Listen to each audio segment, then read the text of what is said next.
Hello, and welcome to another episode of Boundless Body Radio. I'm your host, Casey Ruff, and today we have another amazing guest to introduce to you now. Mollie Eastman is the creator of her company called Sleep is a Skill and the host of the Sleep is a Skill podcast. Sleep is a Skill is a company that optimizes people's sleep through a unique blend of technology, accountability, and behavioral change. After navigating insomnia while traveling internationally, Mollie created what she couldn't find, a place to go to learn the skill set of sleep. With a background in behavioral change from the Nonverbal Group, she became fascinated with the chronobiology and its practical application to sleep and our overall experience of life. Knowing the difference between a life with sleep and without, she's now dedicated her life to sharing the forgotten skill set of sleep. In the spirit of that goal, she has created a top-rated podcast, written a popular weekly sleep newsletter for over 4 years, partnered with luxury hotels and lifestyle brands, and has appeared on over 150 podcasts, not including her appearance on Ours Today. You can find Mollie on her website at www.sleepisaskill.com or on social media, including Instagram at mollie.eastman. Mollie Eastman, what an absolute honor it is to welcome you to Boundless Body Radio. Oh, well, thank you so much for having me. I so appreciate this and loving your podcast. I got an opportunity to kind of review some of the episodes you've done, doing tremendously important work. Well, thank you very, very much. I was so excited to get you on to tell you the exact same thing. It's so fun to me when I find a podcast that I feel like I know a lot about the topic, and I start to listen to certain episodes. I'm like, I didn't know anything about this. And you could crush episode after episode. Your audio quality is excellent. Your guests are incredible. You do such a good job hosting the podcast. I absolutely love it. I don't have time to follow and subscribe to a lot of shows, but I was absolutely sure to follow yours. I gave you a rating and review today. You do an excellent job. So fantastic. It's wonderful.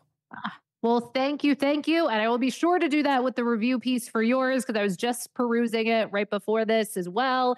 Loving what I'm seeing. So such a fan. Well, thank you so much. I'm such a fan of your work as well. I think you're talking to obviously somebody who's a nerd about lifestyle stuff, and our audience is nerdy about lifestyle stuff. Yes. So we're going to get really excited about sleep and all that stuff. The general public might not understand why this is so exciting. And I think that's one of your absolute very best skills is you're able to make sleep something that most people would probably think is this kind of like passive thing where you're not really doing anything, where it's actually incredibly active and there's so much going on. You get so excited about it. I love it. And I think it helps people also be passionate about understanding their own sleep, and then also to get the practical takeaways. Like, what can I do to get better sleep? You do such a great job with that. Well, thank you for that.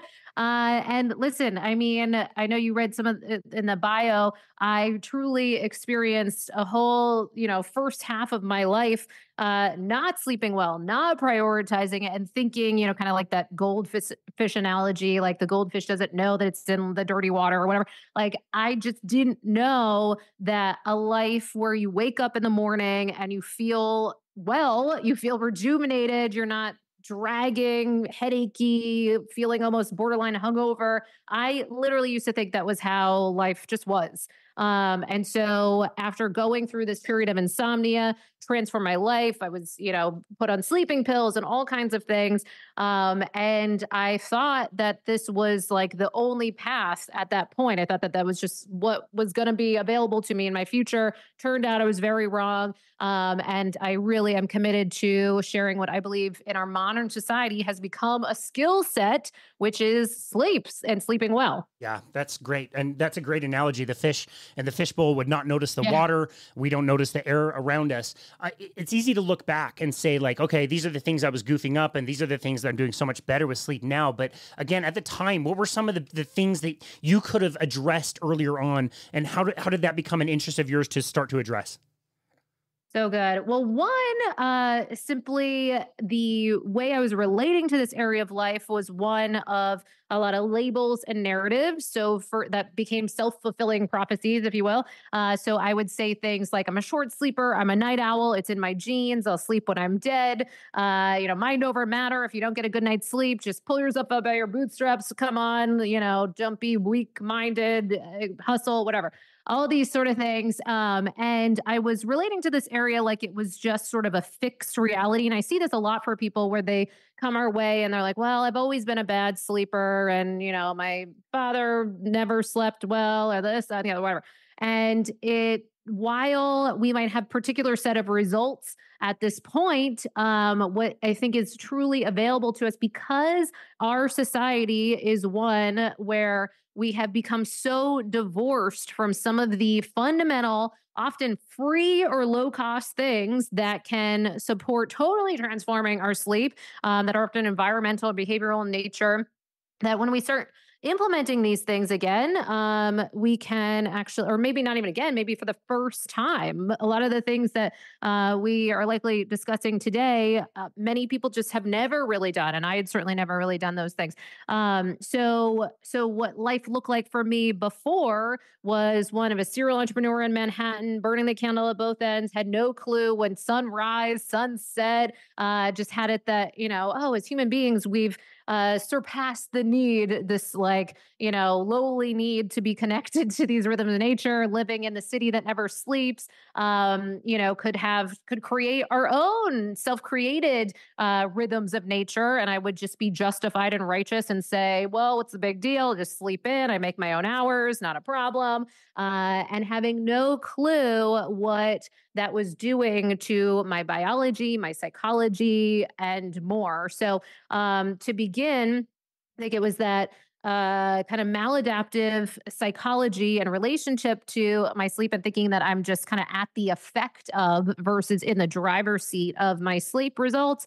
And then once I started, when I went to the doctors, leaving with sleeping pills, and just so any listener is clear, if you are dealing with something with your sleep, the first line treatment is not supposed to be giving you sleeping pills right now. It is actually supposed to be cognitive behavioral therapy for insomnia. And that's also not the only thing that's available. I'm not to belittle that because it does have great efficacy and lots of research behind it. But they're even beyond just like, do you have a sleep disorder? Are you practicing CBTI? That's often some of the two key things that you'll be met with if you're kind of lucky enough to meet with a sleep physician or sleep specialist. Those two things are a lot of what is kind of addressed or given as key tools. And those for many people can do a great job. But what I think is available and what's missing is this whole world of optimization, not just sleeping just for, kind of getting by, but optimizing our sleep, really looking at this like a vital sign, and starting to go in more deeply and start to live in a way that's pretty foreign to a lot of us today. Yeah, very well explained. You mentioned the medications. Did you get any of the good stuff? Do you have any good like ambient stories for us? Oh gosh, yes, I do. So this was all while traveling overseas. And so I grew up poor. I didn't travel a lot or any of these things. So when suddenly I started traveling, jet lag was like a whole new world to me on top of my wildly maladaptive sleep issues and mounting stress. My business and just all kinds of things were just not working. And so when putting all that together was kind of this perfect storm. So when I did go to the doctors, I went to this like little like it's this little clinic in Croatia of all places. And, the ceiling is kind of coming down, nothing against whatever. But, what I was given was actually pretty old school. The first thing I was given was Valium, which I don't know, is this Nice. 1960? But so I was given Valium the first go, and that's in kind of the benzodiazepine grouping. Then later I was given different things in different places. In Budapest, a mix of Xanax, thanks, and then moved into Ambien for, I guess, both for fun. And then the Ambien kind of shifted over in Italy. They were like kind of shifting over fully to Ambien. You know, and did any of these do the trick? Absolutely not. Now, granted, I don't want to get out of the scope or bounds of certainly medications have a time and place, but we are clear that benzos and Z drugs are really what is expected or how they are laid out is to be used for short-term use, not long-term use for our sleep. And unfortunately, there was really no game plan with how I was handed out these, and that's what we see a lot for people. I have people come my way that have been on benzos or Z drugs for decades, and it becomes a real concern, a real struggle to get off of these mindfully, and then to find people that are kind of benzo literate, if you will, and know how to approach the withdrawal process of this and tapering. And I mean, that's a whole other conversation for sure. Wow. Wow. Well, at least you didn't like wake up in a prison cell. You hear stories like that all the time, or like wicked DUI Oh, stories and like the best ambient stories. They're scary. They really are. I shouldn't laugh about it because they are scary, but like it's good that you got past some of that stuff because you can really get yourself bound up in a knot by those prescriptions. I've heard very little good stories about that. And when we're talking about sleep, there totally. are so many different things that we could do to optimize our sleep, regardless of whether Yeah. you think you're a good sleeper now or you're a terrible sleeper or you're on medications. There's a path and we can maybe get you out of that, hopefully get you out of that by just fixing a lot of the things around sleep. And one of the biggest things that we mentioned in the introduction is chronobiology. I think this is so Mm, important to touch on. I know this is an area of passion of yours. Tell us, yeah. what is chronobiology and why it's important to think about our 24-hour clock when it comes to sleep? Yes, so important. So chrono meaning time, biology, our physiology, our biology, and so it's how time affects our biology. And chrono can apply to many things. So we might look at things like chronopharmacology, so the timing of our drugs or some common drugs, even things like caffeine, alcohol, THC, supplements, prescriptions, et cetera, that might be impacting our sleep results. So the timing and dosing of those. There's chrononutrition, so the timing of our foods and the types of foods and how there might be a more optimal time and a suboptimal time. And then we can look at, if we're taking chrono to this next step, when we talk about chronobiology as a whole, that's really the umbrella that we're approaching things from at Sleep as a Skill. Because underneath that, what we're doing is something known as circadian rhythm entrainment, fancy set of words to really just simply say we're trying to almost go back in our modern society, kind of a hybrid of how we used to live when we were outside in nature. Because the truth is, when we were outside in nature, a lot of this did get handled. That's why I always say that sleep is a skill in our modern society, because our modern society is really what is starting to take us off course. We know in this great book that just recently came out, Mapping the Darkness, very cool title, about kind of looking at the history of sleep as a research area. One of the things that they know is that sleep was really not studied in any meaningful way until around the Industrial Revolution, with one of the features being the rise of cheap and plentiful electric lights at night. And in alignment with that, we started to see insomnia rates rising. And so those lights, the combined with what I'm calling the indoor issue, the fact that now we've all gone indoors, and what this is doing for our biology, not just like, oh yeah, we're inside a little too much. No, out of 2001, the EPA did a study. They found that at least the average American was spending about 93% of their time indoors, broken down to in buildings and in automobiles, both of which obstruct these rhythms of nature and the signaling mechanisms.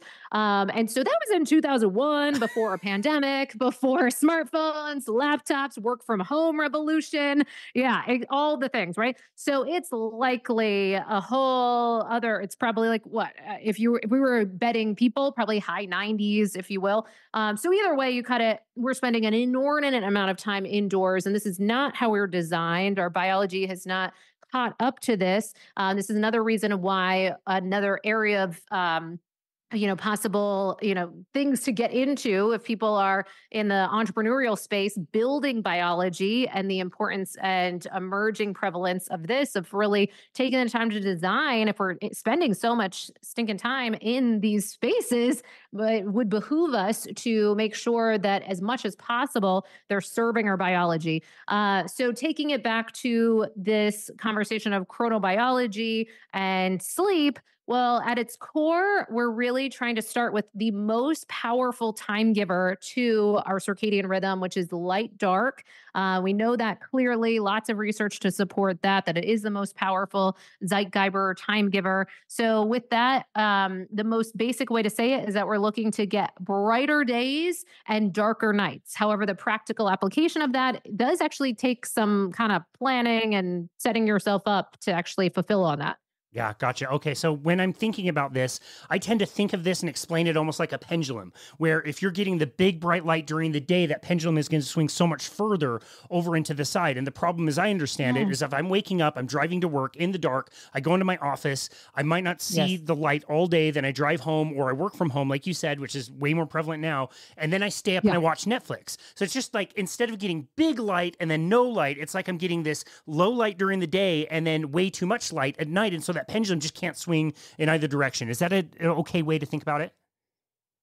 So well said, 100%. And what's so cool about really the physics of light and starting to explore some of this is that there does appear to be a bit of this quantum effect.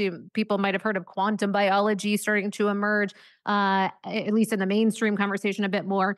But the takeaway is that there appears to be some really profound effects by just even setting yourself up for success to even get some light. So when you're in that car, even the power of just rolling down the window to get that unadulterated, unobstructed light. And again, free intervention. When we are working from home, how we can potentially move some of the phone calls we got to have outside, how we can have little breaks throughout the day. I have a particular niche in high stakes poker. So I work with a lot of high stakes poker players.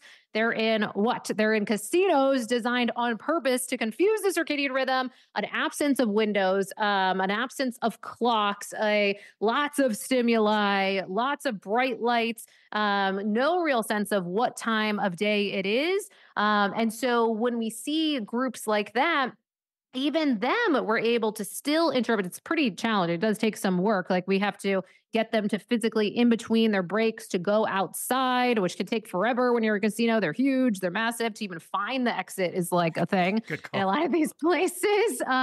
But so setting up to get some of these sunlight breaks, if we think of analogies of smokers of yesterday, if you will, they would get those smoke breaks reliably. They would make that happen, still figure out a way to get themselves outside to have those smoke breaks. We want to have some sun breaks throughout the day, not just a nice to have, but really crucial. We had Dr. Sachin Panda on the podcast, who is right, made a big So good. ripple or wave in this space, and decades of research out of the Salk Institute. So one of the things that he pointed to was some of the research in his lab, requiring at least 30 minutes to an hour outside of bright light exposure to sufficiently create melatonin in the evening to set you up for success and sufficient melatonin pulse at night. And that, even in of itself, can be kind of like confusing for people. Why would I need bright light to make melatonin the hormone of darkness or vampire hormone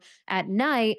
Well, that's a longer conversation, but just sit with how could I bring this in as a behavioral change piece to get ourselves outside at least that 30 minutes to an hour each day. I love that. I was going to ask you if you had any practical tips for the person that said, Yeah. I do have an office job, I do work from home, I do take meetings. I love answering this question. I also get frustrated when people say they can't get outside. You can comb through your calendar. I Yes. guarantee you can find calls that you can take on a walk. One of the best things I ever did with a manager that I had was just say, like, why are we doing this meeting inside? You're behind a desk. I feel like I'm sitting below you. It feels really condescending anyway. Why don't we go and take this weekly meeting that we're doing and let's go walk at the park next door.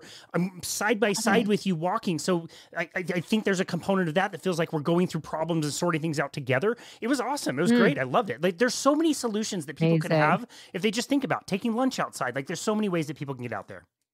Yes, 100%. And it's so funny. I'll see when we start kind of bringing that in, then it can often have this nice kind of like Simon Says effect where you're on your group Zoom call. And if you start being the leader, we talk about literally sleep leadership in our programs, and which can apply to lots of things. The people that, you're kind of setting yourself up to both have a social life and leave the social event at somewhere to still get yourself sufficient rest, etc. That sleep leadership, often you kind of can help set the tone for others, and same with those calls. So suddenly you're in this like great blue sky background, then you might often see people following suit. Yep. Awesome. Okay. So for the person that is heading out and they want to be outside in the sun, so they get their long sleeves and they get their sunglasses and they get their big hat and they slather themselves with sunscreen, why would that not be the best idea?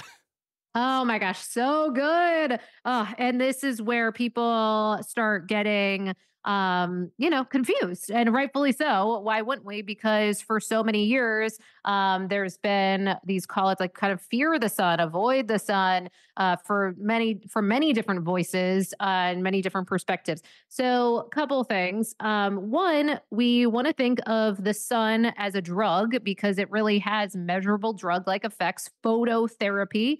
And so, when we think about any drug, then you want to be smart and mindful about the dosing and the timing and all the things. So when we look at the dosing and the timing, one, we must get that unadulterated sunlight, both in our eyes, and then that has tons of evidence. That is very clear. Where you have less research around, or it's conflicting and different types of research on the skin and photoreceptors. But there's still certain things that we want to be aware of. One, so for the getting the sunlight in our eyes, we absolutely want to take away those sunglasses to get that bright light in our eyes. I don't even own sunglasses anymore. I used to be someone that would just always be like some sort of zombie person with lots of maybe zombie is not the right, but vampire person with the sunglasses. So taking those aside now, of course, asterisks, if you're driving and certain times you might need these for safety. Always have to put these asterisks out because people just seem to get hung up on the but please don't lose the main message for the certain times, the buts. But largely the average person is going to be wildly benefited by removing those sunglasses, getting that light into the eyes. It's the eyes, even the proximity is directly connected and close to that suprachiasmatic nucleus, that master clock that's going to communicate and act as that conductor to these peripheral clocks in virtually every cell and organ in your body. So trillions of little clocks, if you want to visualize it like that, that just are desperately looking to stay on time, and they need your guidance. So that's the first place, from the resetting of that master clock and keeping it in tune throughout the course of the day. So always starting in the morning, that's known as sunlight anchoring, then sampling throughout the course of the rest of the day. Then with the skin piece, well, one, we know that so many people are dealing with vitamin D, low levels of vitamin D. And how do we really need to get vitamin D? It's called out based on your Fitzpatrick scale. So finding where you fall on the skin type scale. So you might need different dosing at different lengths of time, and depending where you fall on the globe. So, don't lose the main message here just because of some of these specifics, but you can use the D-Minder app to help guide you on some of this. Yeah, of course, right? And then the other app, as we're talking about apps, or as I'm throwing out app recommendations, Circadian Life app is so helpful in everything we're talking about because it will go into that chrono piece, the timing of not only light, not only dark, but also meal timing, exercise timing, et cetera, et cetera. So certainly take a look at that as well. But if so many people are dealing with low vitamin D, and we have real questions of if you just start supplementing, because people will say that, oh, no problem, I'm supplementing, I'm good. And they're in northern Canada and they're, suddenly they've got 90 or 100 or more levels of when they measure their vitamin D. But we're questioning what is being lost or missed when you're not getting that sunlight on your skin. So that's a longer conversation, but we are clear that there needs to be some of this interaction and interactivity with that sun, both in our eyes and more emerging research around the skin. Yeah, I couldn't agree more. The whole supplementing thing is really murky and very difficult, and I have a tough time kind of working that out as well. I know. When you just get back to basics, like get out in the sun, expose your eyes, days. And I love that you said, like, start when the sun is low on the horizon. Like, if you haven't been doing this, Yes. it's going to be really uncomfortable. Like, I took a trip to Mexico a few years ago, and I've been practicing this for several years. And so I can be out in midday sun in the summer in Mexico, and I don't need sunglasses. I'm okay. My skin is fine. Yeah. I don't burn. But if you haven't been practicing this, if you can, start in the winter, or at least start when the sun is low in the horizon. Get outside and get used to it. You can practice gazing, where you're just kind of lightly looking at the horizon and letting those beams of sunlight get into your eyes. It's so important. But you can start with whatever level you're at right now. So true, 100%. And really also getting, like, I hear some people being like, oh, well, maybe it's, a placebo effect or what have you. We've got lots of research of the power of light dating back hundreds of years. So, we've lots of knowledge around the impact and importance of light and its clear effects, not only on this conversation of sleep, but the flip side of sleep, of wake, of how much energy you have by day, how the excitatory alertness promoting kind of results of getting bright light by day.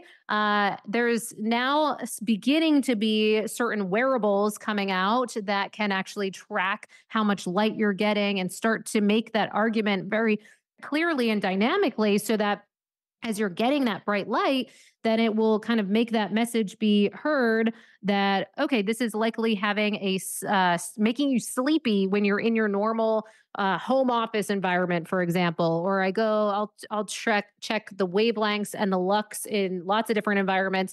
And so say like a Starbucks, one that I did the other day was like 300 lux, and tons of blue light. And this is where all these people are working all day. Like, you are not, it's the ability to tap in to some of that fully kind of awake state, the full functioning of our mind, body, is just being missed by being in these kind of dark environments by day, and then being upside down, because then when the night comes, that's when we flip on all the lights. Yep, exactly.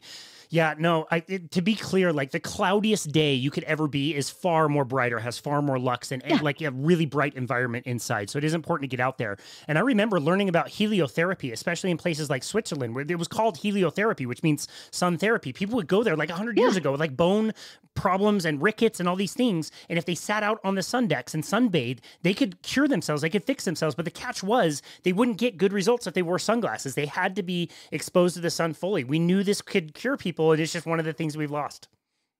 It's one of the things we've lost. Exactly. And, there's the topic of dermatology, and sun is so layered, and there's such a thing there. But a couple things too that are interesting to kind of muse over or meditate on, of questions that we don't really have any good answers from our kind of establishment of the kind of, if you talk to a lot of experts in the field of dermatology, they can't really reconcile with why are there so many people with, say, skin cancer and then low vitamin D. What's that about? How could that be if they're largely indoors and dealing with some of these effects that we're so concerned about and covering up about? Now, granted, always have to be mindful as people are listening. That's not medical advice, et cetera. But I can just share personally, as someone who is very Irish, very pale,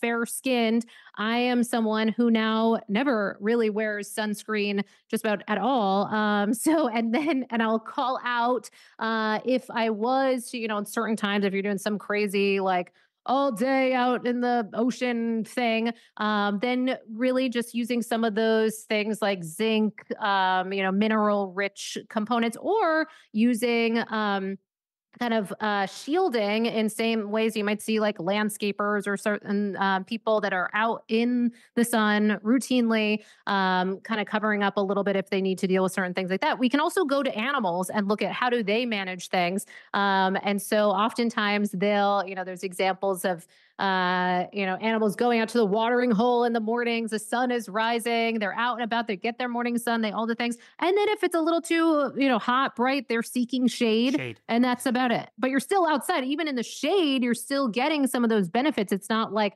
throw the baby out with the bathwater and then avoid this thing that can have so much life promoting benefits. So yeah, it's a Yeah, big topic. I could talk to you about this topic I for know. hours. I got an article rejected for a golf magazine I was writing for when I wrote an article about just be smart about sun Oh, exposure, leverage some of I these things, know. build up a base, try not to use sunscreen. That's a last ditch. They rejected it. I was so Yeah. bummed, but equally so proud. Like you can deal with a lot Yes. of this stuff yourself if you just do it. Yeah. Do what Molly said. Like meditate on some of this stuff. Think about this stuff. We always evolved with the sun. Do you think it is a deficiency of sunscreen that is causing skin cancer? Like just think about it, come to your own conclusion. I'll just leave it at that. You mentioned Yeah. trackers, and I think it's very interesting they're coming out with wearables that help with assessing the light situation. I'm very curious to learn about that. But let's just talk about I guess more like standardized tracking of sleep and sleep trackers. I oscillate on this topic all the time. I think on the one hand they're very helpful, on the other hand they might be distracting, or for the person that Yeah. wakes up and felt like, wow, I got great sleep, but now my device says I got terrible sleep and they feel bad or Yes. whatever. Where are Totally. you on tracking? Oh, so good. Okay. Well, one that is out, that is available if anyone wants to look into the light tracking piece. A company, I have no affiliation with them, but it's spelled LYS. So lystechnologies.io.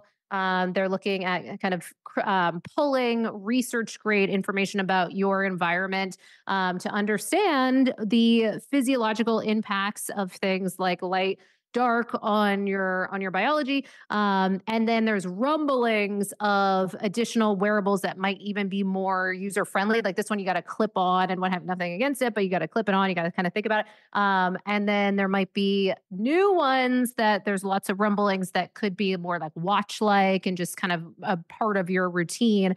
So then you're starting to see like, okay, how much light am I actually getting routinely? And because we've become so divorced, we got to really think about this to get ourselves outside. So that could help us gamify this a bit. So that's on the light piece. As far as sleep wearables, totally hear you. So we have concerns right around like the nocebo effect. So you open up your sleep tracker. Like I started tracking, one of my first sleep trackers was the Zeo back in I 2012. had one of Um, those. did you have one? Yeah, Yes. totally. It went out of business. It was like way before it's ahead of its time. And so, but at the time, that was during a period when I was really struggling, and it was such a disempowering thing for me because I would open up, and I think if I'm trying to remember the system, but I feel how I was always left with it was almost like, oh, I got an F, type of thing. Yep. Like proverbial F, and then a lack of knowledge of what to do about it. So it felt like, oh, I guess maybe there's something wrong with me. I remember testing other people around me, and then I would be like, why are they getting such better results? This is so annoying. And so this was like a whole frustrating thing. And so out of that, I was kind of had this vicious cycle. So it's an example of like what we don't want to do. However, today in 2024, while there's still lots of things on the horizon, more things coming, they'll continue to get better and better, but right now, I believe there's a way to navigate these wearables that can serve us. Most people, now there can always be asterisks of people that maybe it's maybe not the move for them right now or where they're at in their life. But for a lot of people, here's what we find. So every person we work with at Sleep is a Skill is wearing the Aura Ring at this point in the stage in the game.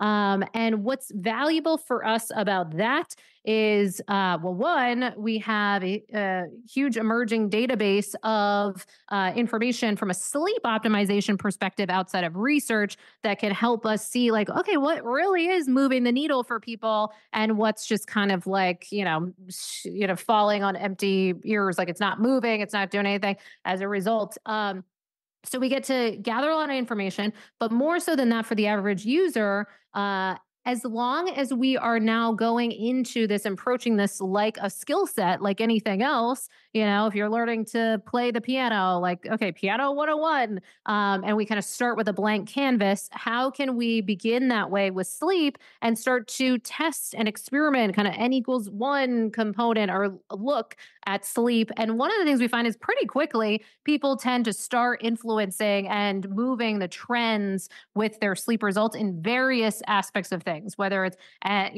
many of the common things we might think about, of course, like sleep duration. So we might see people starting at whatever, 5.5, 6 hours. And then they say, oh, this is kind of important. All right. So then they start moving it up over time. And so that trends improves. But then we can get way more nuance. We can spot red flags with even consumer grade tech of things that might indicate, ooh, we might want to get tested for some sleep disorders.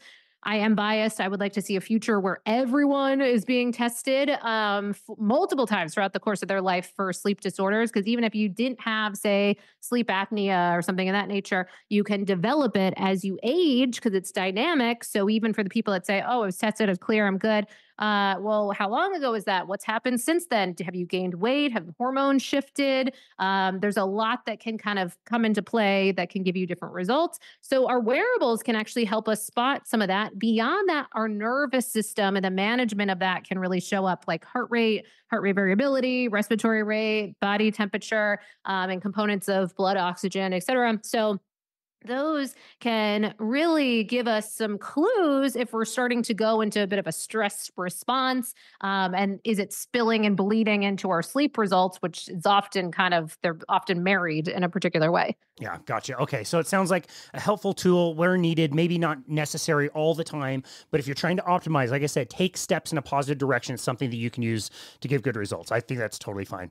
My biggest problem with the Zeo, like for the listener, if you can imagine like a heart rate monitor chest strap, you'd wear it around your forehead. I think I only got like 1 or 2 nights of like complete data for sleep because it would always end up like on the floor or inexplicably like wrapped around my arms behind my back or whatever. Like it hardly ever stayed on. Me too.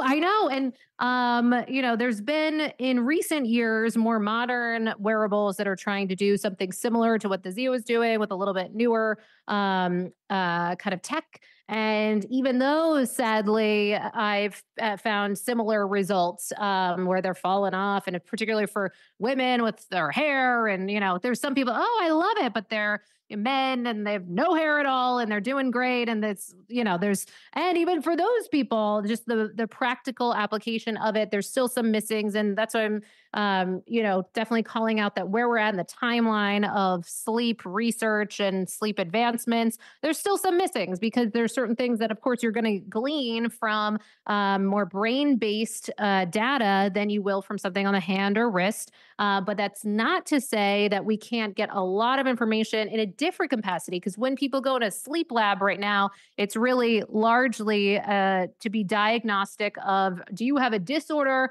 or not? And that's a particular type of game. And that is crucial, of course. And we want to have that, but it is not tapping into an optimization perspective. And the breadth of data that we can get with a consumer grade tracker is going to really help support this game of how are you actually living day to day with some of your behaviors and management? What happens when you have the alcohol, the THC, the eating late, the stay indoors all day, the bright light, all those things, you get to start to see how they actually shake out in your results. I love that. Okay. I absolutely love that. Really wanted to ask you about this. It feels a little bit taboo to be talking about this. And I think it's a bigger thing than people talk about. Like when I'm working with my clients, they'll mention things that give me hints and it's not something that people want to talk about. You did an entire episode about this, which I really appreciated. I loved learning about this topic. And I have, to be fair, I've been on both sides of this kind of argument and in this type of a situation. Yeah. I wanted to ask you about co-sleeping. I think there is a lot going on with co-sleeping that, again, people feel shameful about. If, there's this like idea that you have to sleep with your partner every single night, have to be in the same bed, comes along with all kinds of different issues. One person might like to sleep earlier versus later. One person might be a lighter sleeper or a deeper sleeper. Snoring is an obvious one. Tell us what you've learned about co-sleeping and whether or not people should feel shameful if they find a solution that maybe involves, even for a transitory period, a time where people are not sleeping in the same space.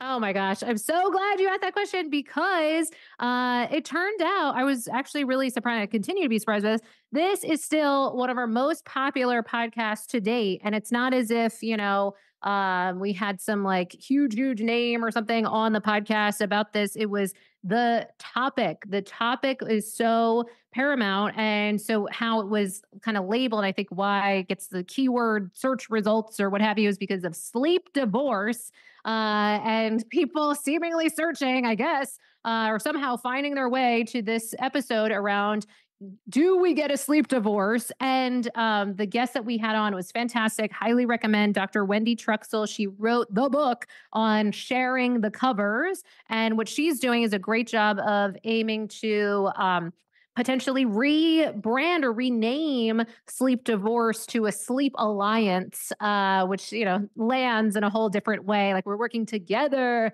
to figure this out. So, and she brought a really nice kind of Venn diagram of possibilities, like, some of the reasons where you might want to support that sleeping together. My husband and I do sleep together in our bed, and we have it works for us. We're on the same schedule. We've got, kind of systems in place and whatever. Now, there's a lot of times where that could make sense to explore not sleeping in the same bed during certain periods of time or for the long haul. So meaning, people are on totally different schedules and this is going to be disruptive to one or both people. Yes, why would, there's the importance and the nuance of managing this like you would any other area of life. Entrepreneurs listening, like you would take a look at certain things. If they continue to be a problem, you would manage them. And so it's like madness that we might just keep suffering when we could kind of set ourselves up for success. Other things might be temporary. There must be like this Venn diagram of a temporary kind of separate sleeping period, meaning that, say, if we're dealing with navigating sleep apnea as an example, the other person's like snoring and they're trying to figure out the CPAP. And this can often take some time to like find the right treatment. Sometimes it's like starting with the CPAP and it's not quite working the whole night or it's falling off. And now we're going to test like oral appliances and all these things. It can just take some time. So that could be a period for a temporary time or temporary shifts or kids, pets also wake us up quite a bit.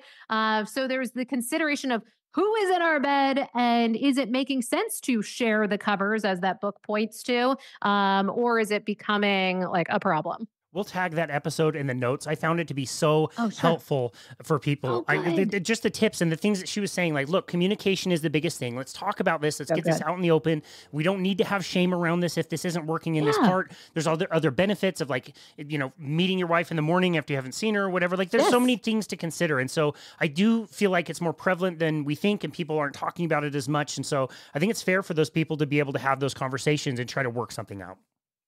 110%. I couldn't agree anymore. I think there's concerns because we have seen people bring in like some sort of morality or ethics or kind of judgment into the relationship game of this, and some sort of stigma about, what's happening with their relationship, they sleep in separate bedrooms and what have you. But at the shakeout, I loved one of her messages at the end of all this, and what we see all the time with our clients is, as far we know that it's clear, poor sleep affects just about every domain of life. And we see that evidence if you go to PubMed and put sleep and just about anything that's important to you, including interpersonal communication, including the ability to read faces with a level of kind of knowingness or accuracy, our EQ seemingly getting a bit of a hit or arguably being impaired if we're not sleeping well. So how is that going to serve our relationship? It's just systemically problematic. Yeah, great point. I love that. Okay, so you are a sleep coach. I will coach people on certain aspects of sleep, but that's not the way I approach things. As a personal trainer and a nutrition coach, we're normally starting, by talking about, metabolic health, and let's get somebody on the right movement, the right exercise program, and the right eating plan. I notice definitely that if people can sort those things out, sleep will largely improve or maybe even fix itself in a lot of different areas. Obviously, there's specific things we can talk about, like blue blocking glasses and changing the lighting in your home and all those different things. Will you talk a little bit about what you've learned about metabolic health and sleep and how those two things relate? Oh, so good. I just love your questions because these are so prevalent. Like we're all dealing with these things, including in certain, kind of estimations as far as how many people are dealing with metabolic dysfunction. And some of our estimates in the United States shaking out like 88% of Americans, or even in other studies, like 92% of Americans. However you shake it out, it's a large group of us dealing with some form of metabolic dysfunction. So, if that's the case, what is that spidering into? Well, it certainly appears to be spidering into our sleep. And in what really relatable and annoying way? Well, one of the ways that I see is wake ups. And that's probably one of the most common reasons people come my way is they're so annoyed with 3 a.m., 4 a.m., 5, whatever, wake ups, and they're over it. And so with that, people might practice meditation in the middle of the night and all these things. Great, totally.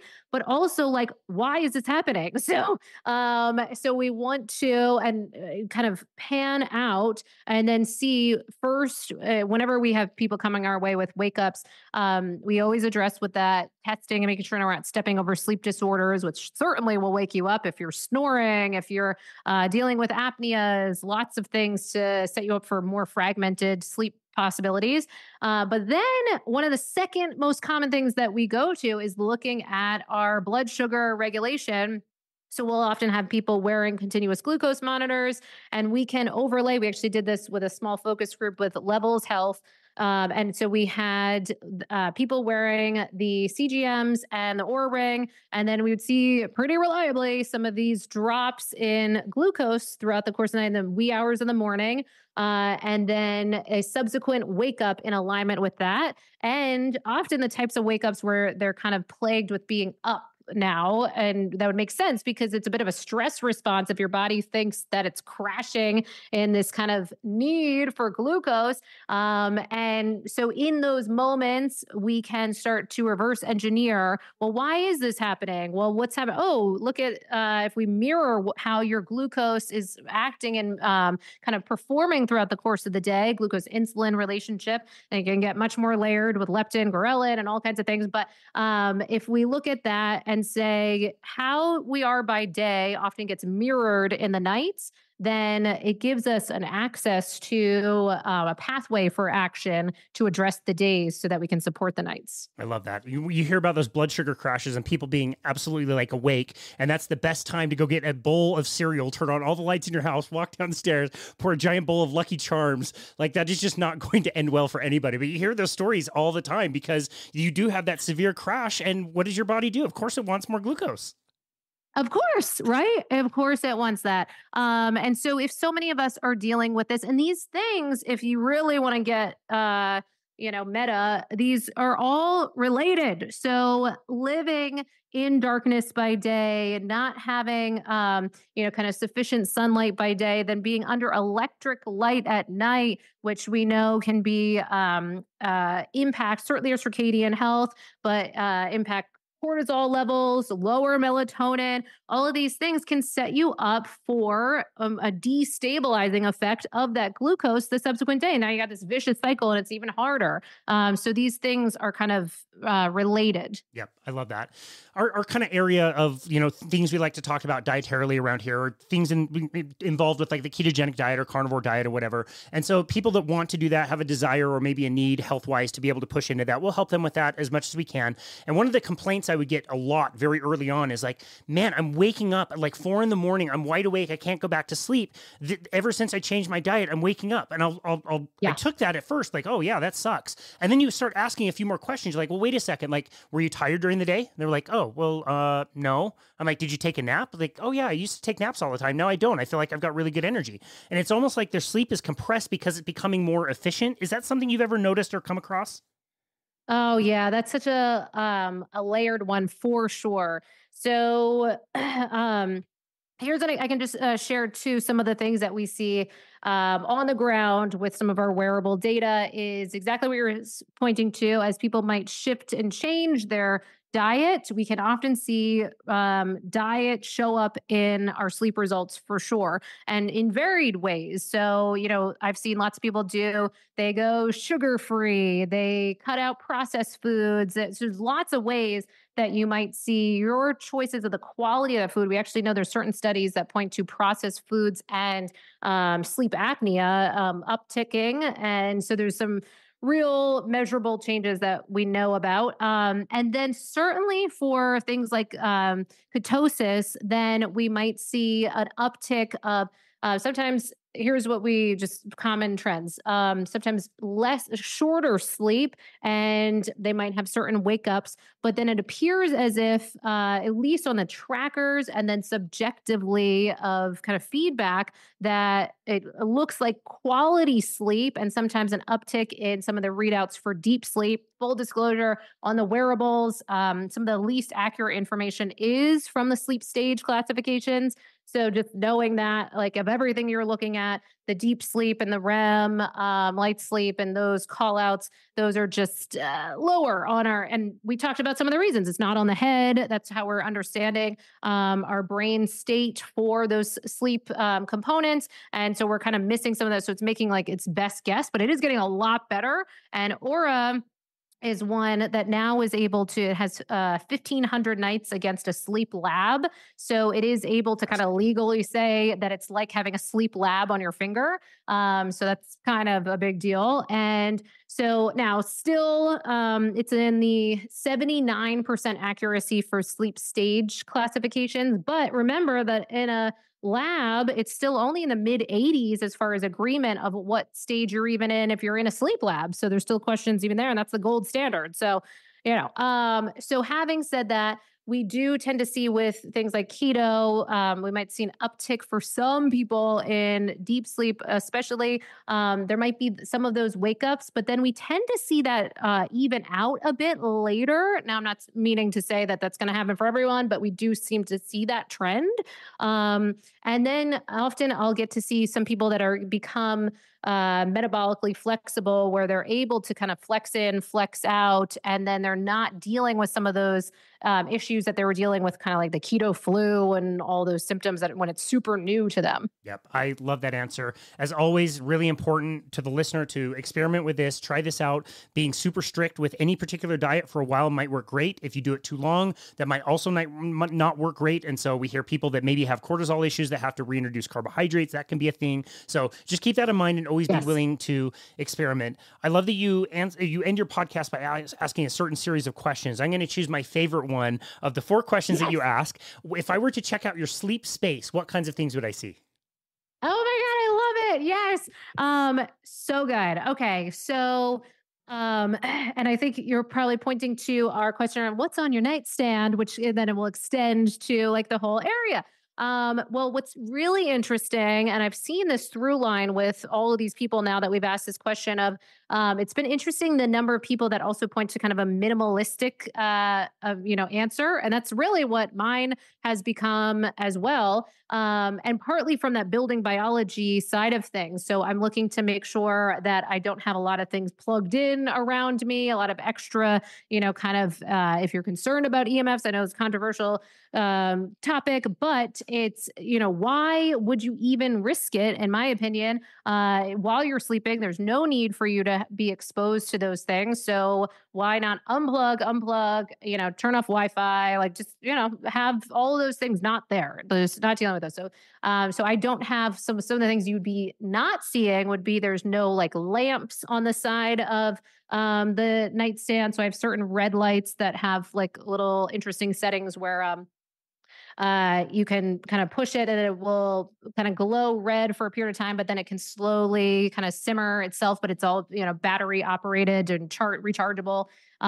So those are different ways so that we're not getting a lot of EMFs, red light. And then I do have things for like naps and what have you. So I might have like, brain tap. I've got certain things for vagus nerve stimulation and certain things are available, but I do this more often like midday. So for me, what I'm so grateful for is that now for me, when I get into bed, I am like tired and I fall asleep and then I wake up and then I'm out of there. So I really am not spending so much time in the bedroom, which is, really great. You see like languish in those spaces.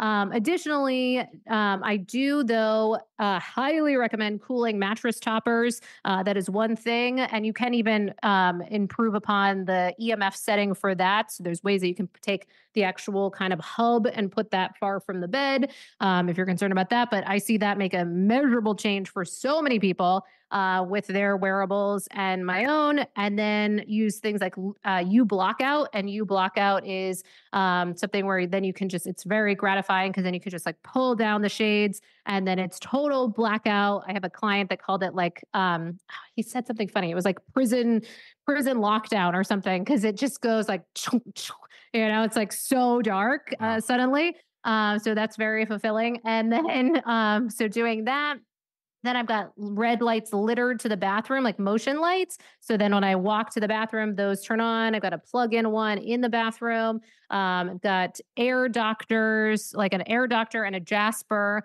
in the bedroom for air purification.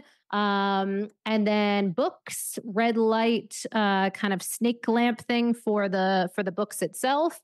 And then and then I have the intake breathing. If you've tried that, it's really fun. Like the magnets to expand the nose, and then mouth tape. That's available. I don't use an eye mask in the bedroom just because it's so dark, which I love. But if I'm traveling, then I do use that. The air purifiers make enough of a noise, so I don't need to do like a white noise with those. But if I am traveling, I have like a travel size white noise deal. Some people like that, some people don't. I don't like earplugs personally. I don't like the sound of like your own body, like the heart rate, the heartbeat, and all that stuff. But some people love those, so those could be great for them. Awesome. That is such a good practical guide, and people get so much out of that list and out of this episode. This has been an awesome chat. I've really enjoyed myself. You have so much passion around this topic. It's been fantastic. Mollie, where would you like people to go to find you and connect with you and your work? Oh, love that. Well, thank you. So people can go to sleepisaskill.com, and there they can take a free sleep assessment, get immediately information back on what they can do to support their sleep. They can sign up for a sleep newsletter. They can listen to our sleep podcast. They can then, if they're struggling, we have a sleep audit. So if you're tracking with your sleep, we can audit your wearable data and give you things that you can do right away.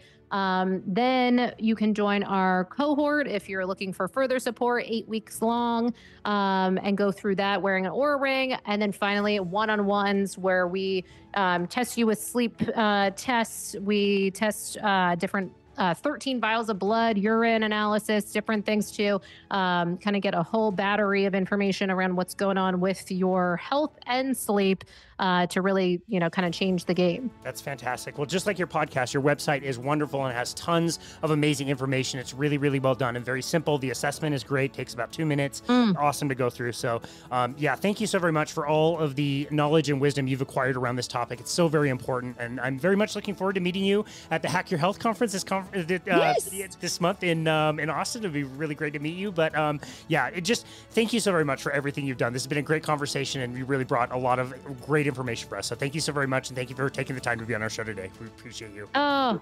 same. The feeling is mutual, and I cannot wait to meet in real life. That's going to be amazing. It'll be great. Well, thank you very much. And this has been another episode of Boundless Body Radio.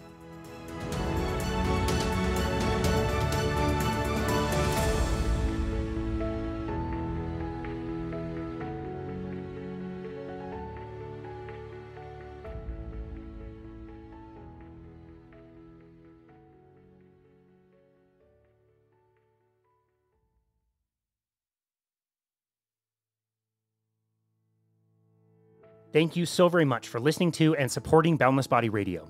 This podcast is such a passion of mine, one of my favorite parts about running our business, and none of this would be possible without our incredible guests and listeners like yourself. Thank you so very much for all of the amazing reviews that we get on Apple and Spotify. Trust me, we read them all, and it means the world to hear that you are enjoying the show as well. I am very excited to announce that this summer I will be hosting a nutrition seminar series. This is actually a project that I started after I became certified as a nutrition coach. I wanted to get a group of people together to discuss all aspects of human nutrition, and as a bonus, I did the whole thing outside by a pool, which was great. After the pandemic, I stopped hosting the series, but this year I've decided to bring it back. Each week, we'll have a particular topic and an agenda. We'll have outlines that include references, and also meal plans, guest appearances, book giveaways, and more, all for free. For those of you who live in the Salt Lake City area, the seminars will be hosted every Tuesday at noon, starting on May 28th, and will run all the way until September 3rd. The seminar will be hosted outside, of course, at the beautiful Bowery Park in Daybreak, where I live. If you're available and in the area, we would absolutely love to see you there. If you are unable to attend, either that day and time does not work for you, or you don't live in the area, good news for you as well, we are going to put all the recordings and post them on YouTube, where you can submit listener questions in the comment section, which we can address in future seminars. I'm also including all of the seminar materials on our website, so you don't have to miss out on the content. My goal is to make a comprehensive yet simple understanding of nutrition so that anybody confused about how they should eat can create a framework for themselves based on their individual goals. As I said, if you're interested in participating, we'd love to have you. If you can't make it into the in-person seminar, be sure to subscribe to our YouTube channel and also our website at myboundlessbody.com/seminar to find all of the resources, videos, and a fun quiz. Either way, thank you as always for listening to Boundless Body Radio.